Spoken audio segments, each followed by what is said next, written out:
Hoy vamos a estar hablando acerca de un tema que es muy importante. Yo me atrevería a decir que este texto que algunos han sacado de contexto representa una de las enseñanzas más peligrosas a lo largo de la historia humana y que especialmente se ha difundido mucho en lo que es la iglesia tradicional o la iglesia católico romana. Hoy vamos a estar hablando sobre la doctrina o sobre la idea del purgatorio.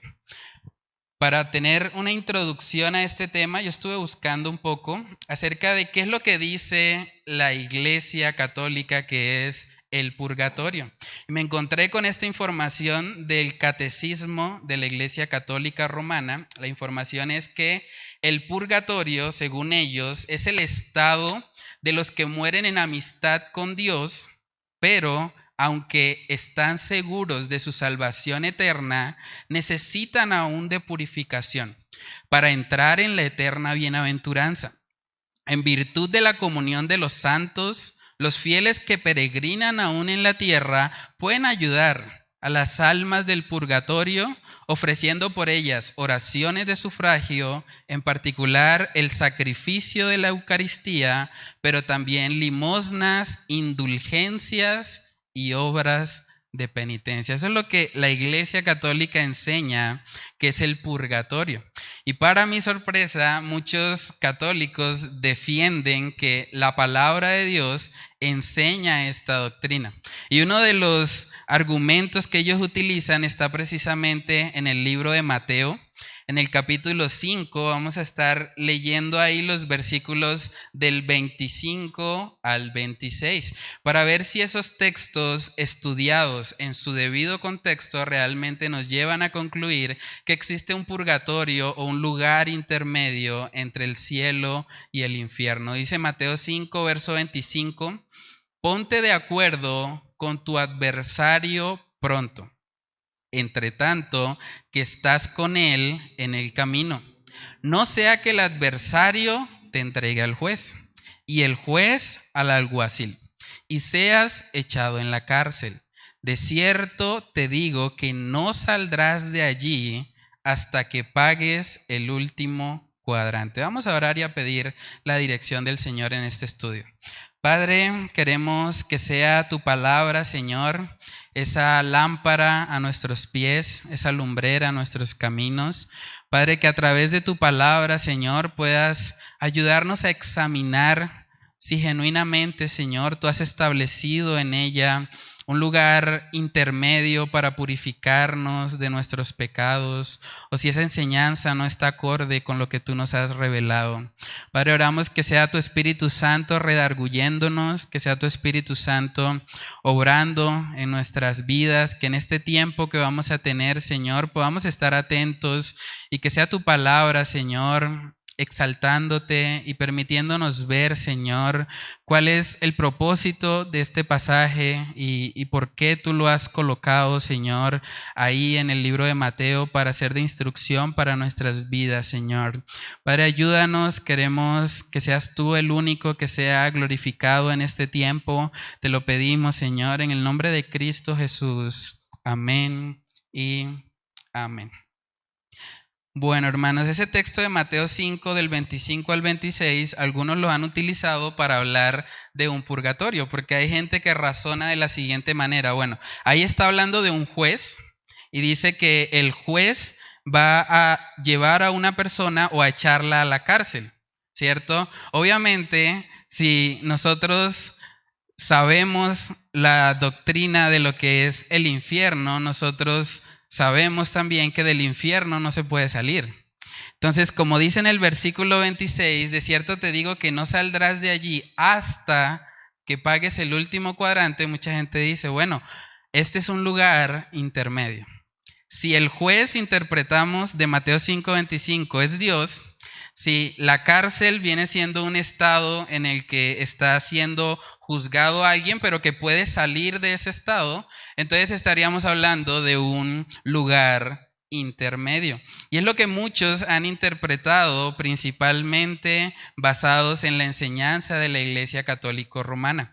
Pero vamos a examinar el texto en su debido contexto para ver si realmente eso es lo que enseña. Vamos a empezar leyendo Mateo capítulo 5, pero vamos a verlo desde el versículo 17 en adelante. Dice Mateo 5:17: no penséis que he venido para abrogar la ley o los profetas. No he venido para abrogar, sino para cumplir.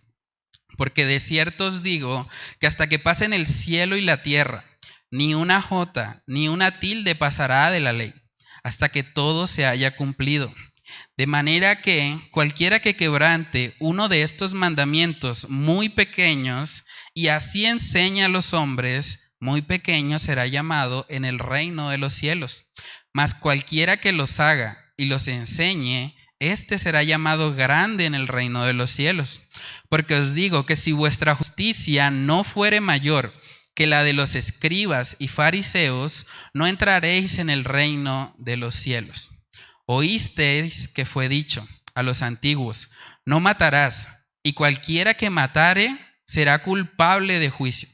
Pero yo os digo que cualquiera que se enoje contra su hermano será culpable de juicio, y cualquiera que diga necio a su hermano será culpable ante el concilio.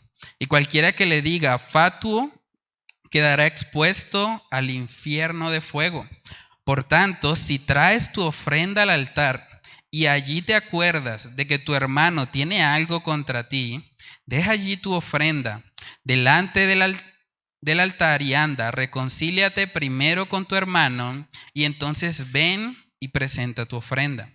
Ponte de acuerdo con tu adversario pronto, entre tanto que estás con él en el camino. No sea que el adversario te entregue al juez y el juez al alguacil y seas echado en la cárcel. De cierto te digo que no saldrás de allí hasta que pagues el último cuadrante. Hermanos, Mateo capítulo 5 nos muestra lo que fue uno de los sermones más famosos de nuestro Señor Jesucristo. Ese es el Sermón del Monte. Y ahí vemos que el Señor está tratando puntualmente con los discípulos, con las multitudes. Y vemos que el Señor empieza a hablarles de que Él no vino para abrogar la ley. Realmente Jesús vino para cumplirla, para cumplir cada detalle de ella. Y muchos escribas y fariseos, que eran los principales intérpretes de la ley en ese momento, realmente la estaban enseñando mal. Y en Mateo capítulo 5 vemos que el Señor Jesús empieza a exhortar a estas multitudes. Y miren lo que dice en el versículo 20, Él dice: porque os digo que si vuestra justicia no fuere mayor que la de los escribas y fariseos, no entraréis en el reino de los cielos. O sea, Jesús está diciendo: lo que ustedes han escuchado de parte de estos intérpretes de la ley, escribas y fariseos, realmente no es la interpretación correcta de la ley. Y si ustedes no tienen una justicia mayor que la de ellos, entonces no entrarán al reino de los cielos. La enseñanza de los escribas y fariseos no era suficiente para la salvación, porque vamos a ver que la ley demanda mucho más que simplemente actos externos, que era donde estaban muy enfocados estos escribas y fariseos. Aquí vemos que Jesús hace un contraste entre la enseñanza de ellos y la enseñanza real que hay detrás de la ley. Sabemos por el libro de Gálatas y el libro de Romanos también que todo aquel que quiere guardar la ley debe guardarla perfectamente, sin mancha. Si alguien genuinamente quiere salvarse por eso, tiene que cumplir toda la ley a la perfección. De hecho, en el mismo libro de Mateo, en el último versículo, en Mateo 5, vemos que el Señor les dice: sed pues vosotros perfectos como vuestro Padre que está en los cielos es perfecto. Entonces, si alguien quiere guardar completamente la ley, debe guardarla a la perfección. De una u otra manera, lo que el Señor les está mostrando a ellos es que la ley, entendida correctamente, lo que hace es mostrarnos nuestra necesidad de Él.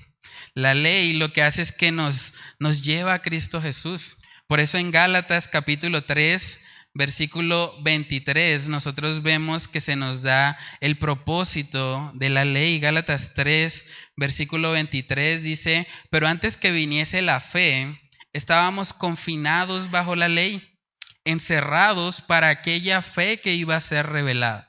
De manera que la ley ha sido nuestro ayo para llevarnos a Cristo a fin de que fuésemos justificados por la fe. Cuando uno mira todo el sermón del monte y uno genuinamente examina su corazón, tenemos que reconocer que nadie ha cumplido con todo eso a la perfección. Todos hemos fallado, sea por los actos externos o sea por las transgresiones de nuestro corazón. Y por eso vemos que en Mateo 5 y en el pasaje que estamos viendo, empieza Jesús haciendo una serie de contrastes entre oístes que fue dicho y pero yo os digo. ¿Sí? Jesús quiere que ellos confronten lo que ellos habían oído, principalmente de los escribas y fariseos, con lo que es el verdadero sentido de la ley. Por eso vemos ahí Mateo 5 del 21 al 22, dice: oísteis que fue dicho a los antiguos, no matarás, y cualquiera que matare será culpable de juicio. Los escribas y fariseos iban a decir: lo único que transgrede ese mandamiento es matar a otra persona. Pero Jesús dice ahora en el verso 22, pero yo os digo que cualquiera que se enoje contra su hermano será culpable de juicio. Y cualquiera que diga necio a su hermano será culpable ante el concilio. Y cualquiera que le diga fatuo quedará expuesto al infierno de fuego. Es un asunto muy serio. El Señor está hablando ahí como de una progresión. Empieza en el corazón, alguien se enoja contra su hermano, después le llama necio y después le llama fatuo, que es una palabra mucho más fuerte, es un insulto. Cuando una persona llega a ese punto es porque realmente está aborreciendo a su hermano. Si tuviera la oportunidad de matarlo sin que hubiesen consecuencias, esa persona lo haría. Eso es lo que Jesús intenta mostrarnos. Por eso también en el mismo libro de Mateo, más adelante, podemos ver que el Señor habla muy claramente de la pecaminosidad del corazón. Todos esos ejemplos que el Señor está dando ahí en Mateo 5 de oísteis que fue dicho, pero yo os digo, todo tiene que ver precisamente con nuestro corazón pecaminoso. Dice Mateo 15, verso 18, pero lo que sale de la boca, del corazón sale. Y esto contamina al hombre, porque del corazón salen los malos pensamientos, los homicidios, los adulterios, las fornicaciones, los hurtos, los falsos testimonios, las blasfemias. El Señor quiere que entendamos que tenemos un problema de fondo. El problema de fondo es que nuestro corazón está dañado. Somos malos, somos perversos, y hasta que no entendemos eso, no vamos a ir a Cristo como nuestro Salvador. Todo el capítulo de Mateo 5, el Señor está haciendo esos contrastes. Lo hace respecto al adulterio, lo hace respecto a la idea del divorcio, lo hace respecto a los juramentos, lo hace respecto al amor al prójimo.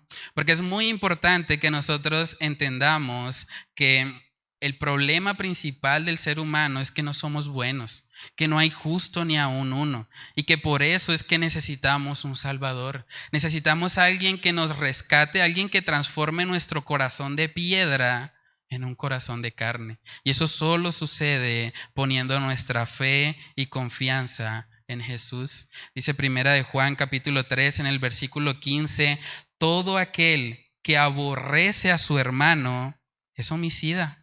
Y sabéis que ningún homicida tiene vida eterna permanente en él. Jesús está diciendo, no solamente es el acto externo, es cuando en el corazón se atesora ese aborrecimiento contra el hermano. Hermanos, vemos también ahí que el Señor está más interesado en lo que nosotros somos que en lo que nosotros hacemos para Él. En ese contexto de Mateo 5 se habla acerca de presentar una ofrenda al altar.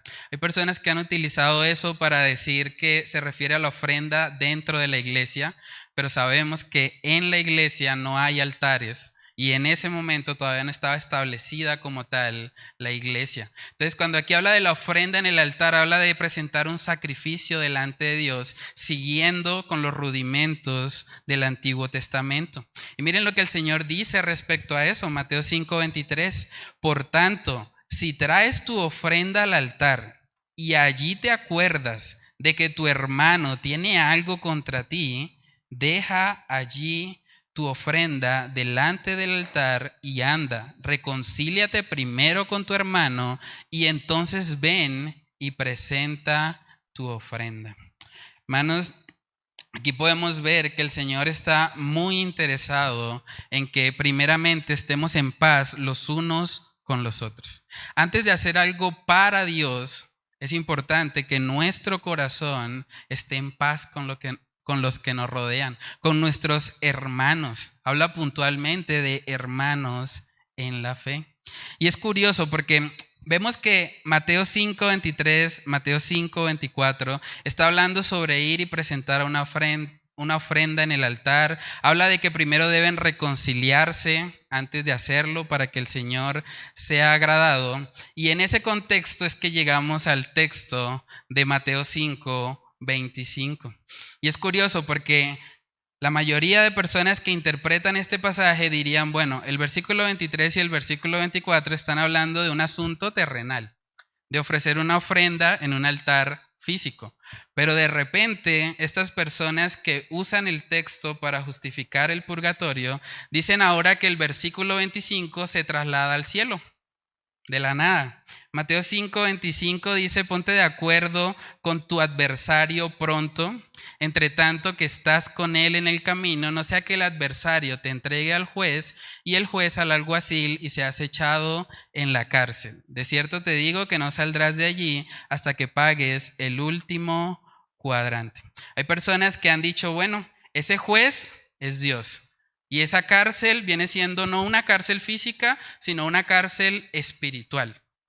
Pero realmente al mirar el contexto, ¿está hablando de eso?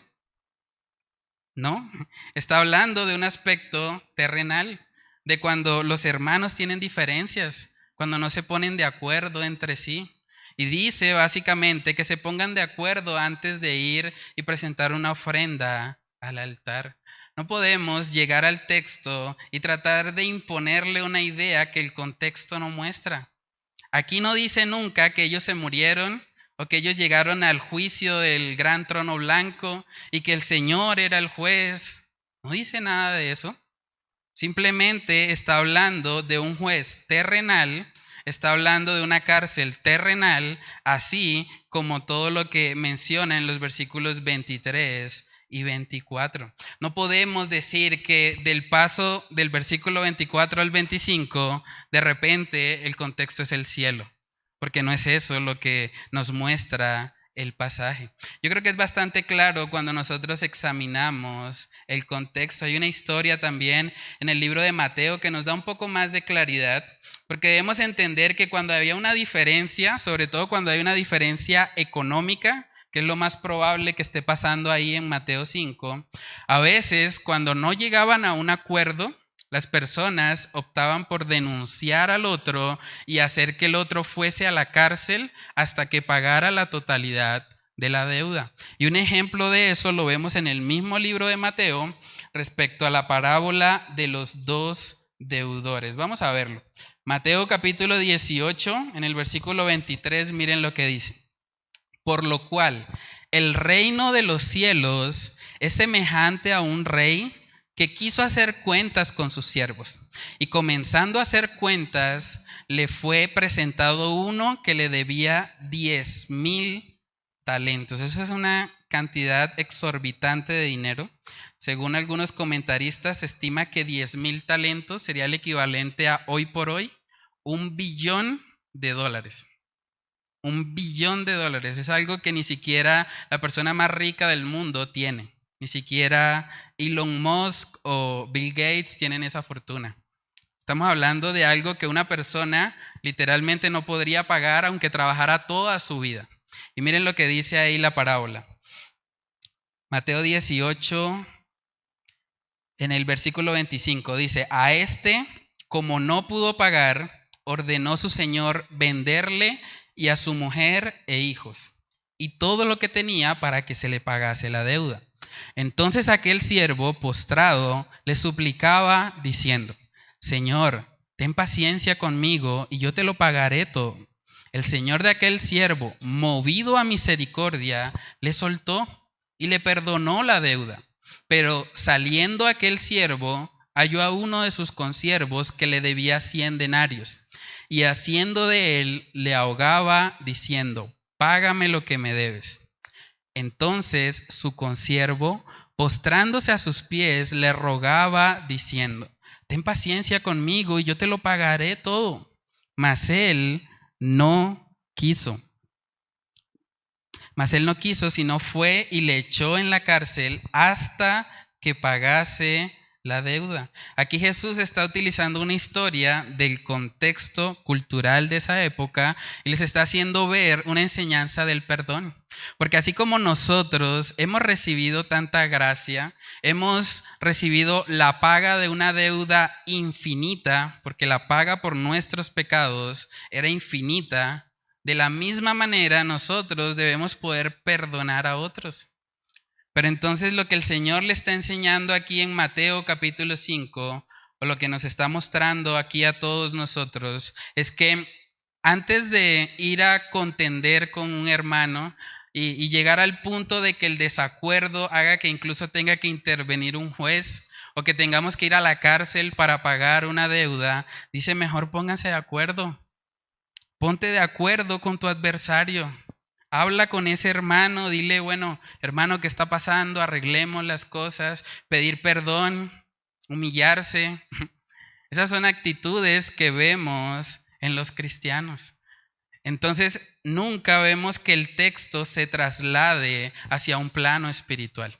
La única forma de entenderlo así es que vayamos al texto con una idea preconcebida. Pero si miramos en su debido contexto, está hablando de un contexto terrenal. Está hablando de un juez terrenal, de una cárcel terrenal. Luego dice en el verso 26: de cierto te digo que no saldrás de allí hasta que pagues el último cuadrante. Cuadrante era la moneda de menor denominación en ese contexto. Entonces, básicamente está diciendo: no van a salir de esa cárcel hasta que paguen el último centavo. De hecho, así aparece en otras traducciones. Entonces, lo que vemos que Jesús está tratando aquí es que como hermanos nosotros debemos aprender a solucionar nuestras diferencias entre nosotros. Es parte de ser maduros espiritualmente. De hecho, en la iglesia de Corinto, que fue una iglesia que el apóstol Pablo regañó bastante, precisamente porque ellos se comportaban de forma muy carnal.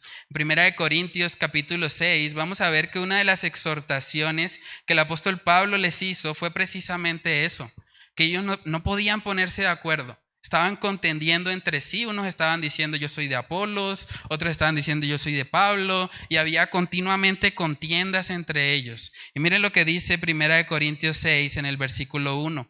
Dice: ¿osa alguno de vosotros, cuando tiene algo contra otro, ir a juicio delante de los injustos y no delante de los santos?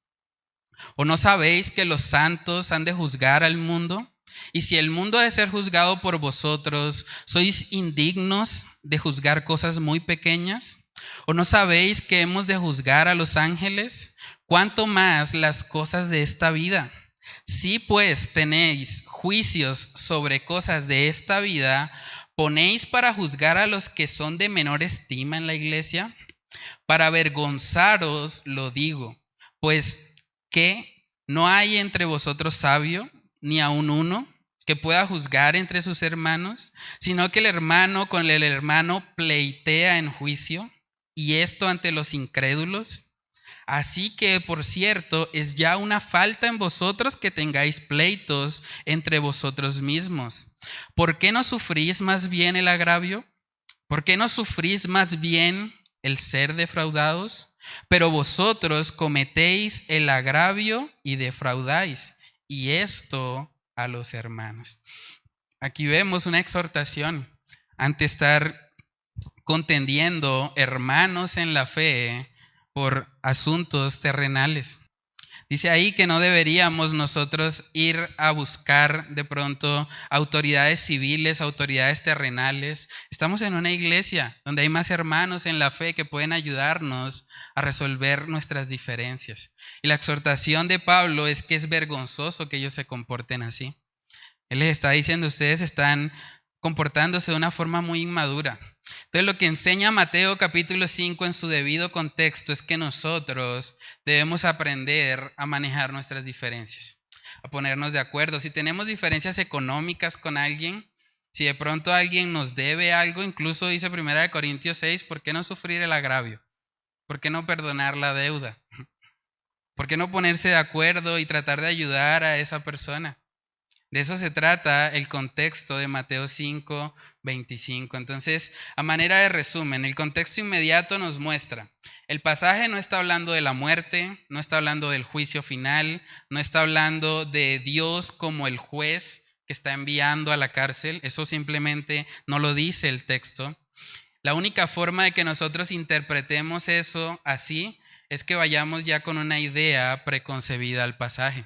Lo otro que es muy importante es que para poder interpretar el texto de esa manera tenemos que alegorizar las escrituras o espiritualizarlas. Tenemos que decir que cuando ahí habla de una cárcel, en realidad no es una cárcel, en realidad es el purgatorio. Y cuando hacemos eso es una práctica muy peligrosa. Hermanos, cuando la palabra de Dios habla de forma literal, no tenemos ningún derecho a espiritualizar el pasaje, porque eso puede hacer que básicamente se enseñe cualquier cosa que el intérprete quiera colocar. Si yo les digo a ustedes, bueno, ese hermano que está ahí llevando la ofrenda en el altar representa una deuda que ustedes tienen conmigo. Y si yo le coloco el sentido al pasaje, si yo lo espiritualizo para que diga lo que yo quiero que diga, voy a caer en grandes herejías, en grandes errores doctrinales. Entonces, no podemos espiritualizar las escrituras para tratar de ajustarlas a una doctrina preconcebida. Lo tercero que nos enseña el contexto inmediato es que la enseñanza moral del pasaje básicamente es que antes de hacer cualquier actividad externa para Dios, nos aseguremos de que estemos en paz con nuestros hermanos. Para el Señor es muy importante eso. Es muy importante que nuestro corazón esté sano respecto a nuestras relaciones interpersonales. Lo segundo que miramos cuando nosotros vamos a estudiar un pasaje bíblico es examinar el contexto del libro. Vamos a ver si hay algo de pronto en el libro de Mateo que nos enseñe, que nos hable de un lugar intermedio entre el cielo y el infierno en el que podemos ir para purificar nuestros pecados. Dice Mateo capítulo 13, el contexto de ese pasaje es la parábola del trigo y la cizaña. Dice Mateo 13, versículo 36. Dice ahí la palabra, entonces despedida la gente, entró Jesús en la casa y acercándose a él sus discípulos le dijeron, explícanos la parábola de la cizaña del campo. Respondiendo él les dijo, el que siembra la buena semilla es el Hijo del Hombre. El campo es el mundo. La buena semilla son los hijos del reino y la cizaña son los hijos del malo. El enemigo que la sembró es el diablo. La siega es el fin del siglo y los segadores son los ángeles. De manera que como se arranca la cizaña y se quema en el fuego, así será en el fin de este siglo. Enviará el Hijo del Hombre a sus ángeles y recogerán de su reino a todos los que sirven de tropiezo y a los que hacen iniquidad. Y los echarán en el horno de fuego, allí será el lloro y el crujir de dientes. Entonces los justos resplandecerán como el sol en el reino de su Padre. El que tiene oídos para oír, oiga. Aquí vemos un pasaje que sí está en el contexto de la venida del Hijo del Hombre, cuando el Señor viene a juzgar. Y básicamente da dos opciones. Los que hacían parte de la cizaña van a ser lanzados en el horno de fuego y dice que allí será el lloro y el crujir de dientes. Esa es una expresión que se repite continuamente en los evangelios para hablar acerca del infierno, de ese lugar de tormento eterno. Y la otra opción que muestra aquí Mateo es que habrán otros, los justos, que resplandecerán como el sol en el reino de su Padre. Habrán unos en el horno de fuego y habrán otros en el reino del Padre celestial. Solamente vemos dos opciones. También en Mateo capítulo 25 hay varias parábolas ahí que nos muestran la idea de que solamente hay dos opciones. También vamos a ver la que está al final sobre el juicio de las naciones, Mateo capítulo 25, versículos del 31 en adelante. Miren lo que dice ahí la palabra del Señor. Cuando el Hijo del Hombre venga, otra vez estamos hablando de su segunda venida, en su gloria y todos los santos ángeles con él, entonces se sentará en su trono de gloria y serán reunidas delante de él todas las naciones y apartará los unos de los otros, como aparta el pastor las ovejas de los cabritos, y pondrá las ovejas a su derecha y los cabritos a su izquierda. Entonces el rey dirá a los de su derecha: venid, benditos de mi Padre, heredad el reino preparado para vosotros desde la fundación del mundo.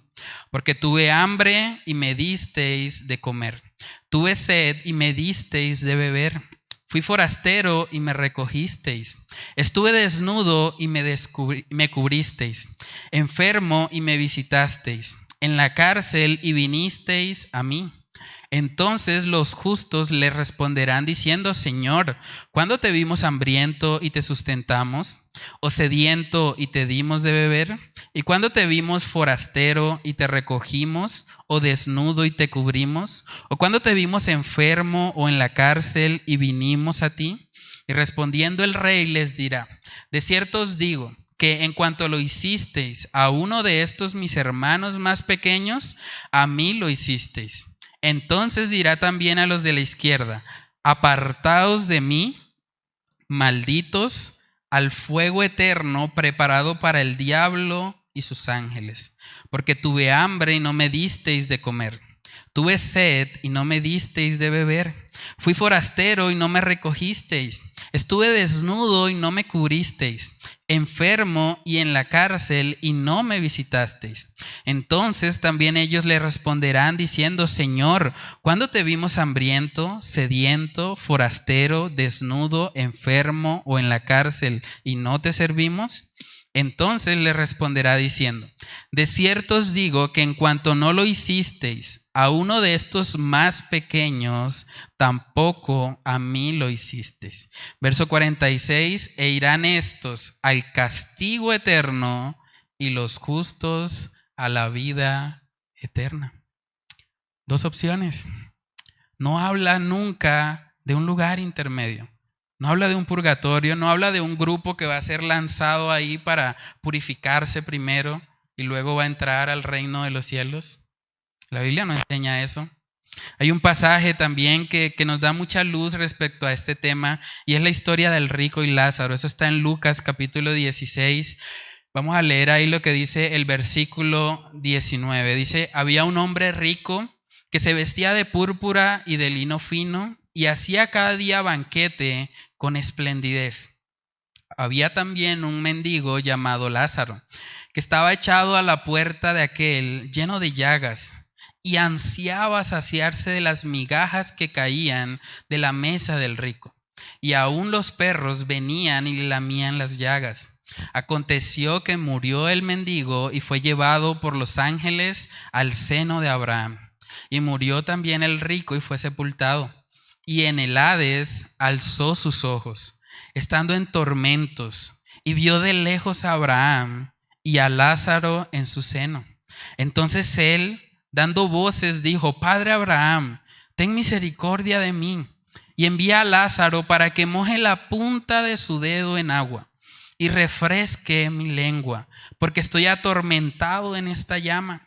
Pero Abraham le dijo: Hijo, acuérdate que recibiste tus bienes en tu vida y Lázaro también males, pero ahora este es consolado aquí y tú atormentado.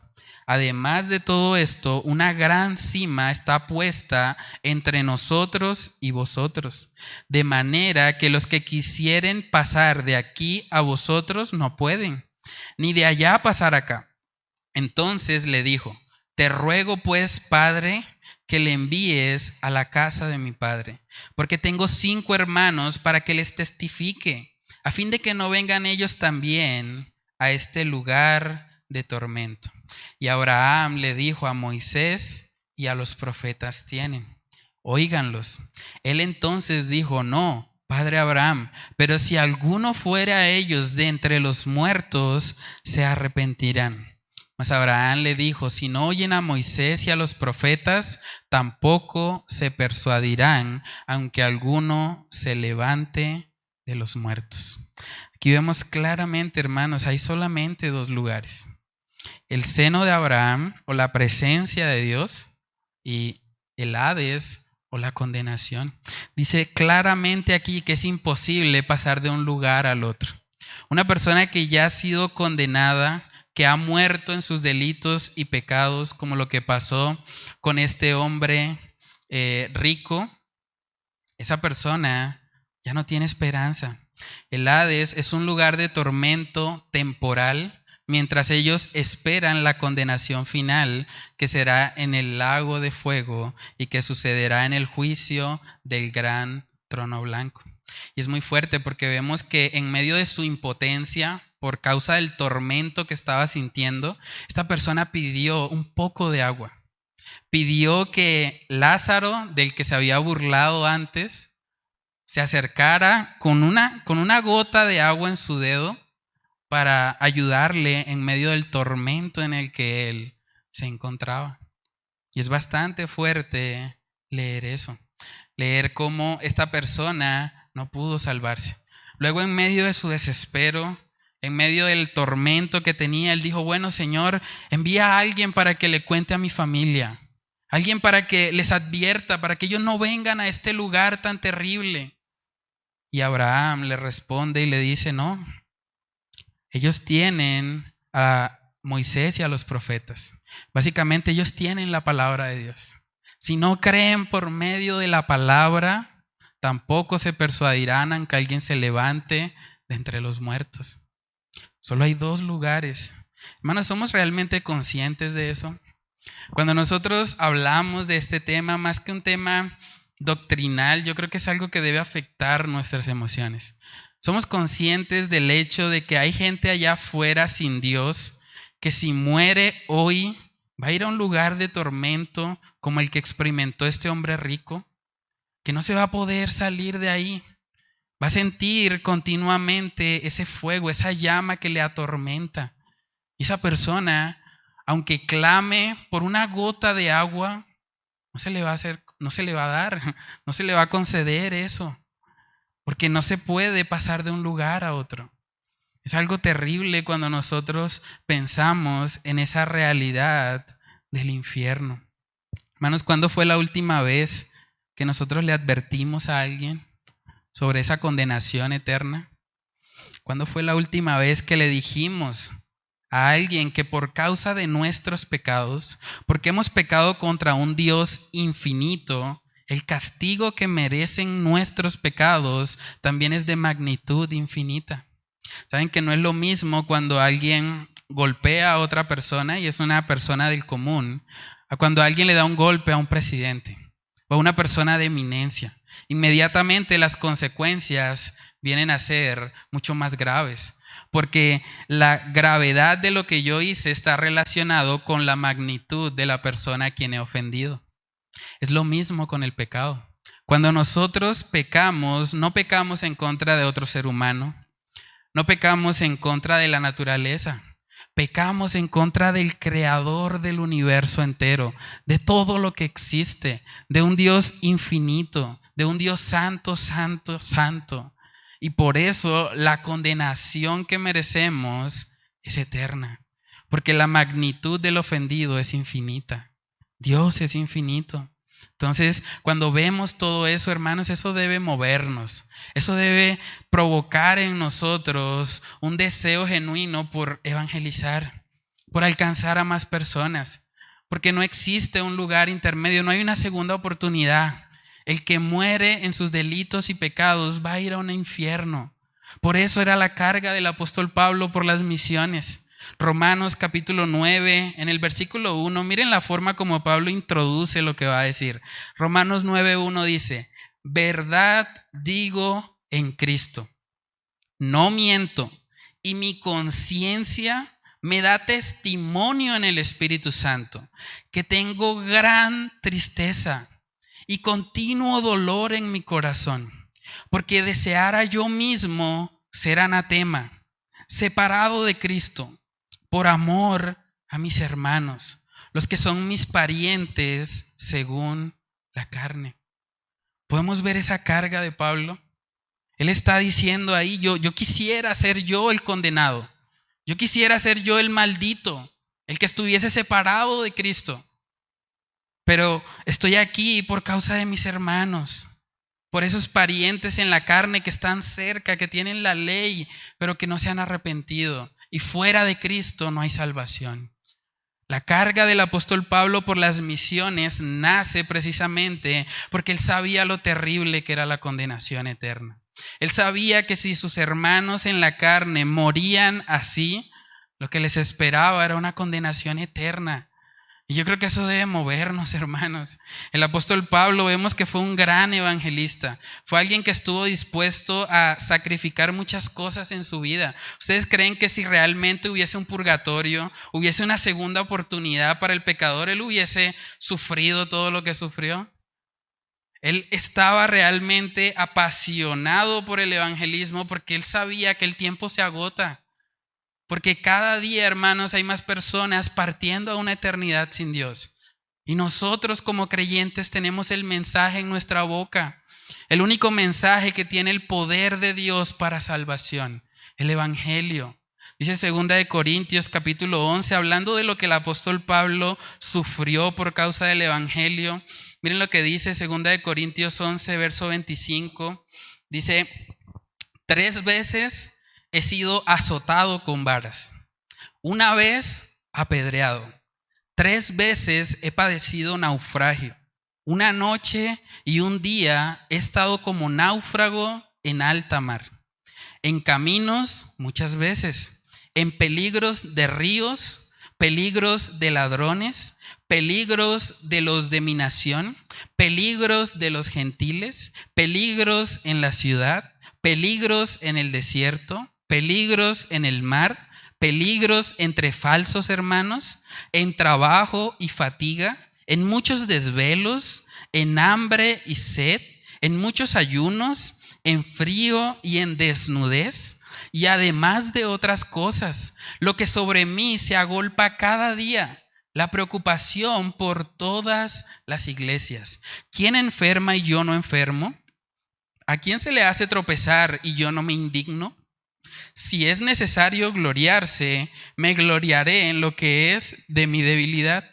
El Dios y Padre de nuestro Señor Jesucristo, quien es bendito por los siglos, sabe que no miento. En Damasco, el gobernador de la provincia del rey Aretas guardaba la ciudad de los damasenos para prenderme. Y fui descolgado del muro en un canasto por una ventana y escapé de sus manos. Imagínense todo lo que este hombre estuvo dispuesto a vivir.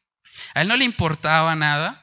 A él no le importaba si era náufrago, si lo azotaban, si lo intentaban matar, si estaba entre falsos hermanos, porque él tenía una pasión que lo movía. Y la pasión era alcanzar a otros con el evangelio. Él sabía que era la única forma, el único medio de escape del infierno es el evangelio de salvación. Y por eso vemos una vida completamente apasionada por ir y predicar. Yo les pregunto a manera de reflexión, ¿qué hemos sacrificado nosotros por el evangelio?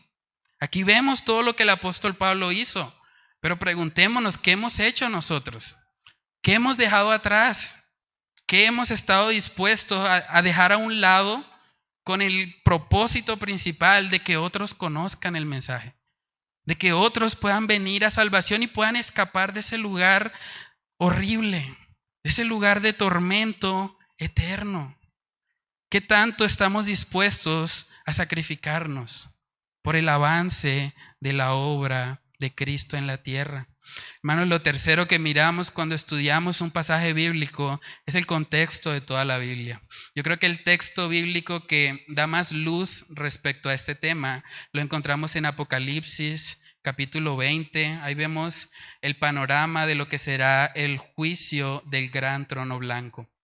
Dice Apocalipsis 20:10, y el diablo que los engañaba fue lanzado en el lago de fuego y azufre, donde estaban la bestia y el falso profeta, y serán atormentados día y noche por los siglos de los siglos.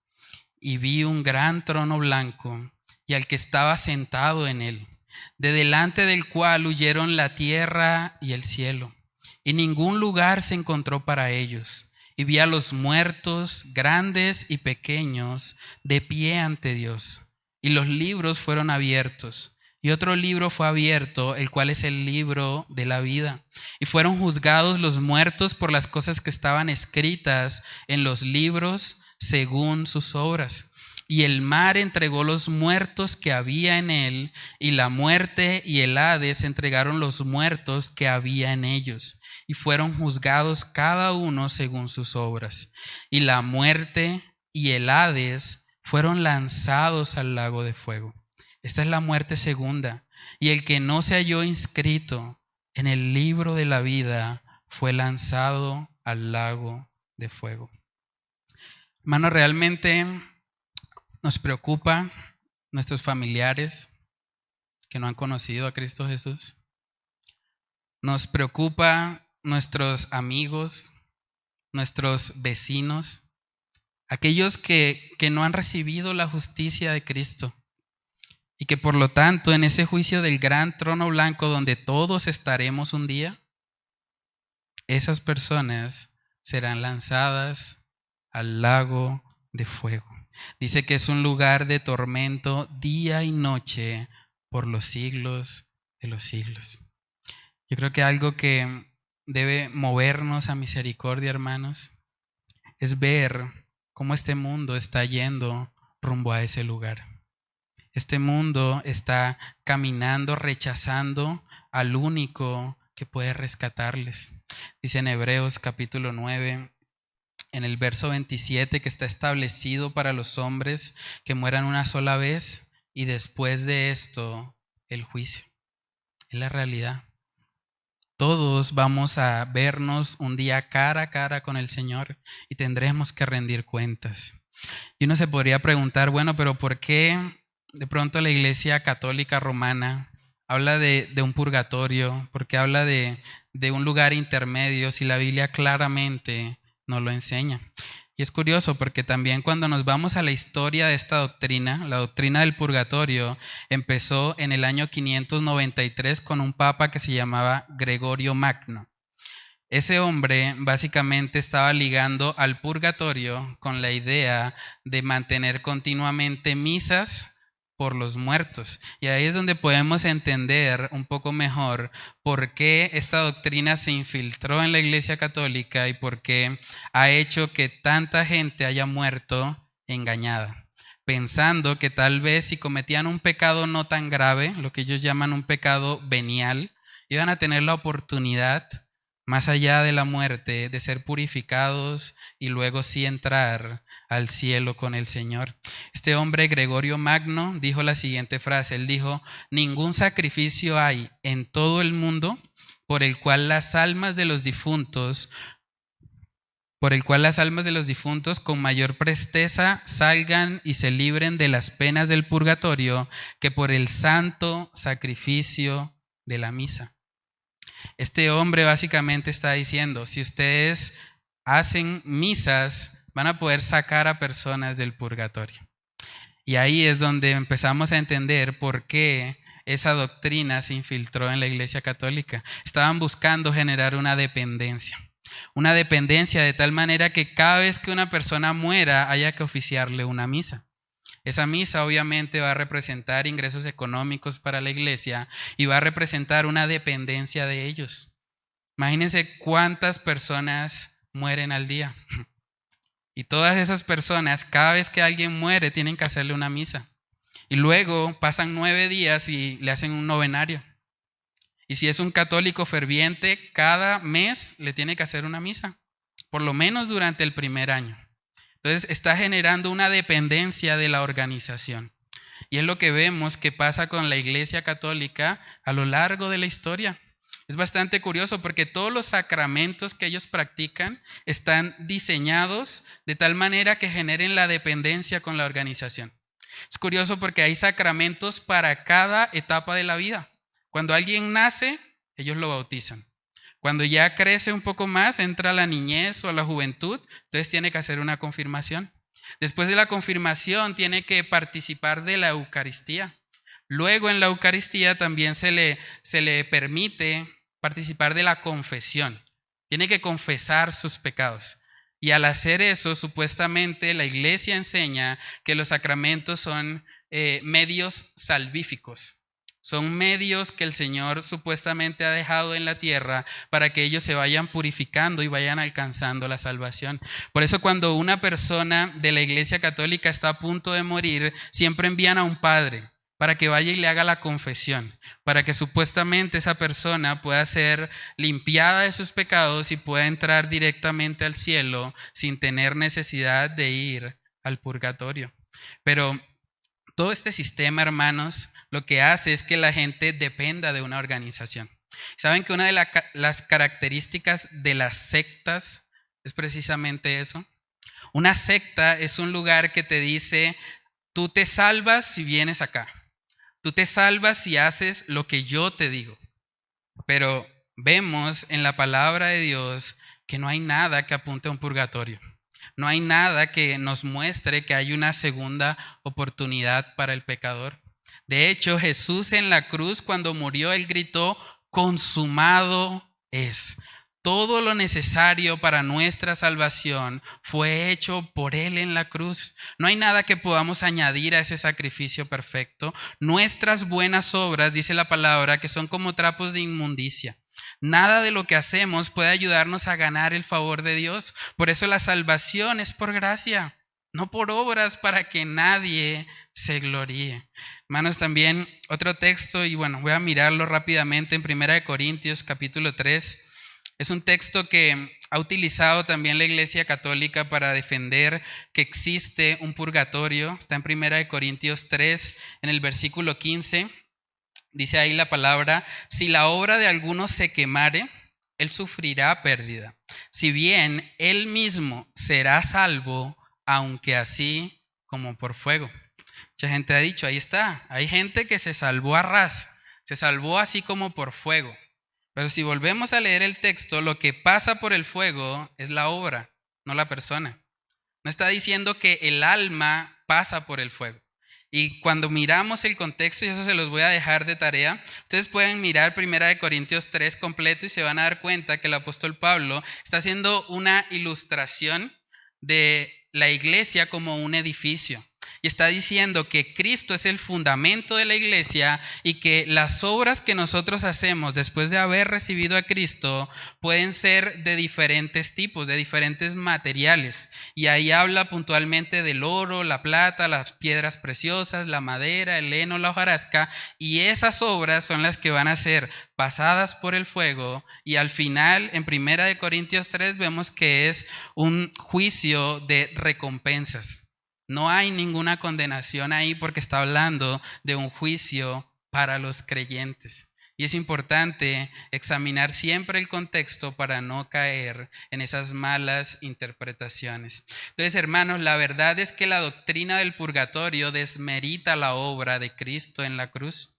Es una doctrina que básicamente dice que lo que Jesús hizo no fue suficiente, que hay que añadirle una purga, que hay que pasar por el fuego para poder ser dignos de entrar en la comunión total con el Señor. Saben que esa fue la razón principal también por la que los reformadores se opusieron tanto a la Iglesia Católica, lo que detonó la reforma básicamente fue el tema de las indulgencias. Porque la Iglesia Católica estaba diciendo, ustedes tienen que comprar un documento para poder garantizar que sus familiares van a ir al cielo. Y eso fue lo que colmó la paciencia de Martín Lutero, de Juan Calvino y de todos los reformadores que se levantaron contra esta secta. Porque cuando una iglesia está enseñando algo que va en contra de la palabra de Dios y que está más bien llevando a la gente a depender de ella y no de Cristo, no le podemos llamar de otra manera. Es una secta. Necesitamos entender que esta doctrina del purgatorio, hermanos, no está en ninguna parte. Esta doctrina del purgatorio podemos llamarla una doctrina de demonios, porque está haciendo que la gente se pierda. Está haciendo que la gente muera creyendo que va a tener una segunda oportunidad. Cuando Jesús mismo dijo, yo soy el camino, la verdad y la vida. Él no dijo que era un camino, Él es el camino. Solo a través de Él hay salvación, no a través de una purga. Necesitamos ir a la palabra de Dios para que sea ella la que moldee nuestra manera de pensar. Entonces, ¿cómo podemos aplicar este pasaje? La Biblia nos muestra claramente que solo hay dos posibles lugares.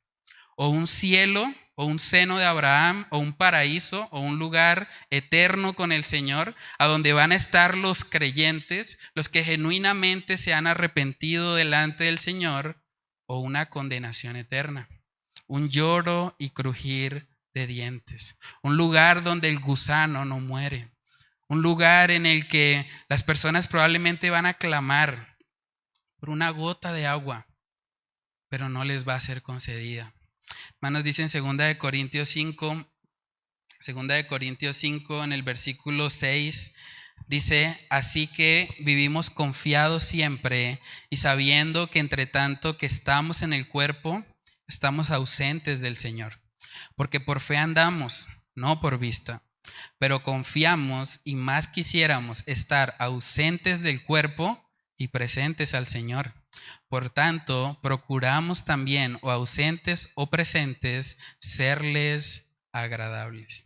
Aquí podemos ver que estar ausente del cuerpo es estar presente en el Señor.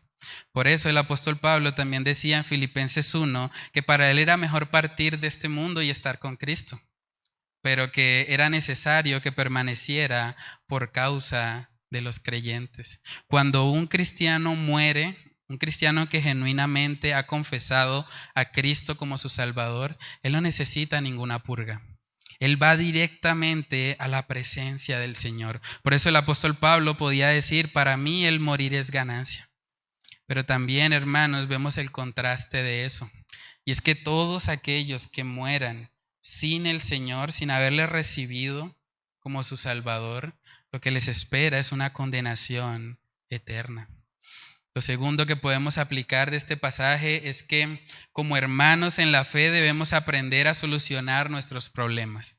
Debemos aprender lo que dice también en Romanos capítulo 12. Romanos capítulo 12 en el versículo 18 dice, si es posible, en cuanto dependa de vosotros, estad en paz con todos los hombres. Un cristiano debe buscar activamente tener buenas relaciones. En cuanto a dependa de nosotros, es lo que debemos hacer. Porque el Señor no se agrada cuando hay conflictos entre nosotros, cuando hay diferencias, cuando estamos de pronto tratando de servir al Señor, pero al mismo tiempo guardando rencor contra nuestro hermano. Eso es lo que Mateo 5 está enseñando, que nos guardemos de esa actitud. Y por último, hermanos, ante la realidad de que no existe un purgatorio, ante la realidad de que solo hay dos lugares, eso debe movernos al evangelismo. Decía el apóstol Pablo también en Romanos capítulo 1 en el versículo 14, él dijo a griegos y a no griegos, a sabios y a no sabios, soy deudor. ¿Saben que todas las personas en el mundo son o griegos o no griegos? Lo que el apóstol Pablo está diciendo es que a todo el mundo, él tiene una deuda con todos, de ir y predicarles el evangelio, de que esas personas conozcan aquello que él recibió por gracia, porque si somos salvos es por gracia. Nadie de nosotros merecía nada, nadie genuinamente merecía la salvación.